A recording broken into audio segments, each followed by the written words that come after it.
சத்ரபதி சிவாஜி ஒரு சகாப்தத்தின் கதை. இது வெறும் கதை அல்ல, நாம் தெரிந்து கொள்ள வேண்டிய நம் இந்திய மகா சாம்ராஜ்யத்தின் வரலாறு. சத்ரபதி சிவாஜி மகாராஜ் வீரத்தின் சகாப்தம். இந்திய வரலாற்றில் பொன்னெழுத்துக்களால் பொறிக்கப்பட்ட ஒரு பெயர் சத்ரபதி சிவாஜி மகாராஜ்.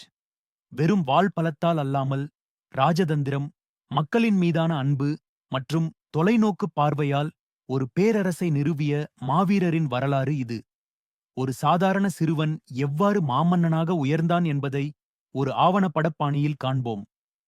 கிபி 1630 இன்றைய மகாராஷ்டிர மாநிலத்தின் சிவனேரி கோட்டையில் ஷாஜி போஸ்லே மற்றும் ஜிஜாபாய் தம்பதியினருக்கு வீரக்குழந்தை சிவாஜி பிறந்தார்.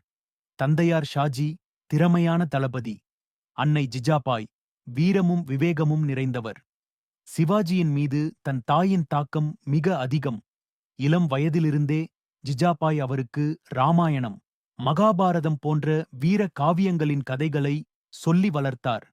இந்த கதைகள் சிவாஜியின் மனதில் வீரத்தையும் தர்ம உணர்வையும் விதைத்தன. சிறுவயதிலேயே வாள் பயிற்சி, குதிரை ஏற்றம், வில்வித்தை போன்ற போர்க்கலைகளில் சிறந்து விளங்கினார். மலைப்பகுதிகளிலும் காடுகளிலும் தன் நண்பர்களுடன் சுற்றித் திரிந்த சிவாஜி புவியியல் அமைப்பு மற்றும் கொரில்லா போர் முறைக்கான அடிப்படைகளை அறியத் தொடங்கினார். அக்காலத்தில் வட இந்தியாவில் முகலாயப் பேரரசும் தெற்கில் பீஜப்பூர் சுல்தானும் ஆதிக்கம் செலுத்தி வந்தனர். உள்ளூர் மக்களின் உரிமைகள் நசுக்கப்பட்டன. சிவாஜியின் இளம் மனம் இதைக் கண்டு கொதித்தது. இந்த புண்ணிய பூமியை மற்றும் இந்த மக்களை அந்நிய ஆதிக்கத்திலிருந்து மீட்டு சுயராஜ்யத்தை நிலைநாட்டுவேன் என்று வீர சபதம் செய்தார். இந்த சபதத்திற்குப் பிறகு சிவாஜி தன் நடவடிக்கைகளைத் தொடங்கினார். அவருடைய முதல் முக்கிய வெற்றி தோரணை கோட்டையை கைப்பற்றியது. இந்த கோட்டை அவ்வளவு எளிதில் வீழ்த்த முடியாதது என்று கருதப்பட்டது. ஆனால் சிவாஜி தன் சிறிய படைகளைக் கொண்டு அந்த தோரணை கோட்டையை கைப்பற்றினார். இந்த வெற்றியே மற்ற இளைஞர்களுக்கு நம்பிக்கையை அளித்தது. அடுத்து கொண்டானா கோட்டையையும் மிக திறமையாக கைப்பற்றினார். இந்த தொடர்ச்சியான வெற்றிகள் சிவாஜியின் துணிச்சலையும் வியூகத்தையும் ஆழமான திட்டமிடலையும் வெளிப்படுத்தின. சிவாஜியின் கோட்டைகள் மீதான ஆதிக்கம் பீஜப்பூர் சுல்தானுக்கு பெரும் அச்சுறுத்தலாக அமைந்தது. கோபமடைந்த சுல்தான் சிவாஜியின் தந்தையான ஷாஜி போஸ்லேயை சிறையில் அடைத்தார். இது சிவாஜிக்கு ஒரு மிகப்பெரிய சவால். சிவாஜி மிகவும் தந்திரமாக காய்களை நகர்த்தி முகலாயப் பேரரசர் ஷாஜஹானின் உதவியைக் கோரி தன் தந்தையை பத்திரமாக மீட்டார். இந்த நிகழ்வு சிவாஜியின் ராஜதந்திரத்துக்கு ஒரு சிறந்த எடுத்துக்காட்டாகும். அதன் பிறகு சிவாஜிக்கு பல சவால்கள் வந்தன. பீஜப்பூர் மற்றும் முகலாயப் பேரரசின் பெரிய தளபதிகள் சிவாஜியை அடக்க முயற்சி செய்தார்கள். ஆனால் சிவாஜி தன்னுடைய சிறிய ஆனால் திறமையான படையையும் மின்னல் வேகத் தாக்குதல் முறையையும் கொரில்லா போர் முறை பயன்படுத்தி அவர்களை தின்றடித்தார்.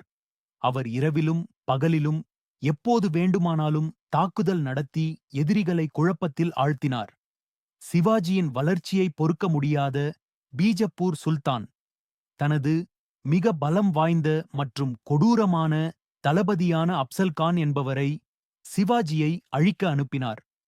அப்சல்கான் சிவாஜியை நேருக்கு நேர் சந்திக்க அழைத்தார். ஆனால் அப்சல்கானின் மனதில் சூழ்ச்சி இருந்தது என்பதை சிவாஜி அறிவார். அவர் தன்னுடைய மறைந்த ஆயுதமான வாக்நக், புலியின் நகம் என்ற இரும்புக் கவசத்துடன் சந்திப்புக்குச் சென்றார். அப்சல்கான் சிவாஜியை தழுவி அவனை கொல்ல முயன்றபோது சிவாஜி தன் இரும்பு நகங்களால் அப்சல்கானை வீழ்த்தினார்.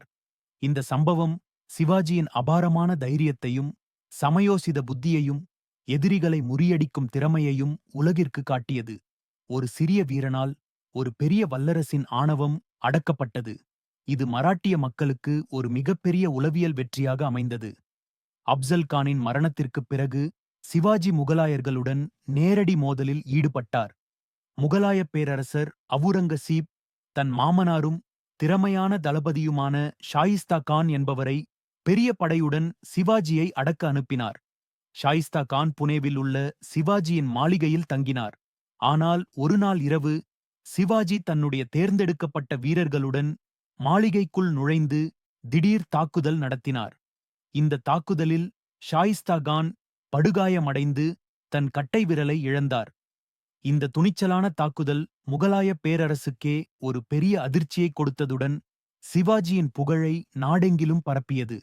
அடுத்து சிவாஜி முகலாயர்களின் பெரும் வணிக மையமான சூரத் நகரத்தை 1664 தாக்கினார். இந்த தாக்குதலில் பெரும் செல்வத்தை கைப்பற்றினார்.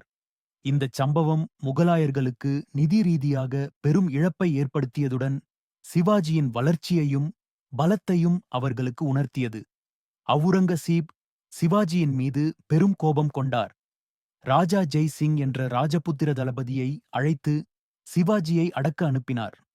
கடுமையான போராட்டங்களுக்குப் பிறகு சிவாஜி ராஜபுரந்தர தளபதியின் உடன்படிக்கையில் கையெழுத்திட வேண்டியதாயிற்று. இதன் மூலம் பல கோட்டைகளை முகலாயர்களிடம் இழந்தார் சிவாஜி. பிறகு அவுரங்கசீப்பின் அழைப்பின் பேரில் சிவாஜி தன் மகன் சம்பாஜியுடன் ஆக்ராவுக்குச் சென்றார்.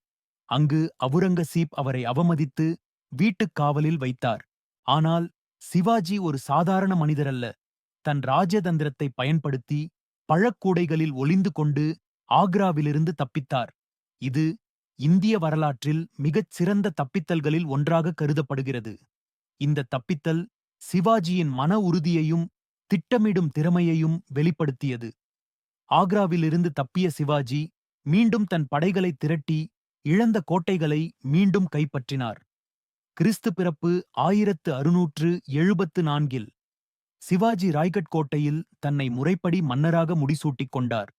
இந்த நிகழ்வு ஒரு சாதாரண போர்வீரர் ஒரு சாம்ராஜ்யத்தின் மன்னனாக உயர்ந்ததை குறித்தது. சத்ரபதி என்ற பட்டத்தை ஏற்றுக்கொண்ட சிவாஜி மராட்டிய பேரரசை அதிகாரப்பூர்வமாக நிறுவினார்.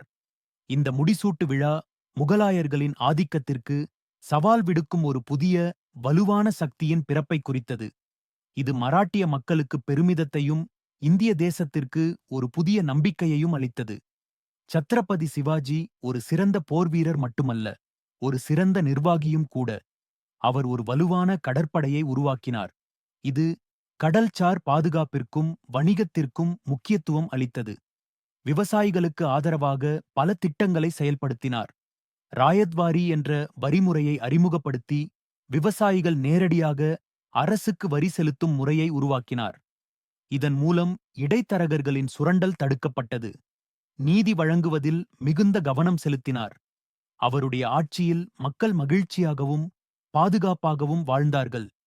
இந்து மதத்தை பாதுகாத்த அதே வேளையில் பிற மதத்தினரையும் மதித்து ஆட்சி செய்தார். மத நல்லிணக்கம் அவருடைய ஆட்சியின் முக்கிய அம்சங்களில் ஒன்று. அவருடைய இராணுவத்தில் ஒழுக்கமும் நேர்மையும் கடைபிடிக்கப்பட்டன. கிறிஸ்து பிறப்பு 1680 சத்ரபதி சிவாஜி நோய்வாய்ப்பட்டு காலமானார். அவருடைய மறைவு மராட்டிய மக்களுக்கும் இந்திய தேசத்திற்கும் ஒரு பேரிழப்பு. ஆனால் சிவாஜி விட்டுச் சென்ற வீரமும் சுதந்திர உணர்வும் மத நல்லிணக்கம் மற்றும் நேர்மையான ஆட்சி முறையின் கொள்கைகள் இன்றும் நம்மை வழிநடத்துகின்றன. சிவாஜி ஒரு மன்னராக மட்டுமல்ல, ஒரு புரட்சியாளராக, ஒரு தொலைநோக்கு சிந்தனையாளராக, ஒரு மக்களின் அரசராக வாழ்ந்தார். அவருடைய வாழ்க்கை நமக்கு சுதந்திரத்தின் முக்கியத்துவத்தையும் அற்புதம் மற்றும் தியாகத்தையும் துணிச்சலையும் கற்றுக் கொடுக்கிறது. வீரம், ராஜதந்திரம் மற்றும் நீதிக்கு ஒரு எடுத்துக்காட்டாக சத்ரபதி சிவாஜி எப்போதும் நம் இதயங்களில் வாழ்வார். அவர் உருவாக்கிய மராட்டிய சாம்ராஜ்யம் இந்திய வரலாற்றில் ஒரு புதிய அத்தியாயத்தை தொடங்கியது. சத்ரபதி சிவாஜி மகாராஜின் வாழ்க்கை ஒரு தனி மனிதனின் உறுதிப்பாடு, தலைமைப் பண்பு மற்றும் தேசப்பற்று ஒரு தேசத்தையே எப்படி மாற்றியமைக்க முடியும் என்பதற்கு ஒரு சிறந்த சான்றாகும். அவருடைய வீரம், அவருடைய ஞானம், அவருடைய நீதி ஆகியவை இந்திய வரலாற்றில் ஒரு அழியாத முத்திரையை பதித்துள்ளன. இந்த ஆவணப்படம் உங்களுக்கு சத்ரபதி சிவாஜி மகாராஜின் வாழ்க்கையைப் பற்றிய விரிவான பார்வையை அளித்திருக்கும் என்று நம்புகிறோம். இந்த ஆவணப்படம் உங்களுக்கு பிடித்திருந்தால் எங்கள் சேனலை லைக் அண்ட் சப்ஸ்கிரைப் செய்யவும் மற்றும் உங்கள் கருத்துக்களை கமெண்டில் தெரிவிக்கவும்.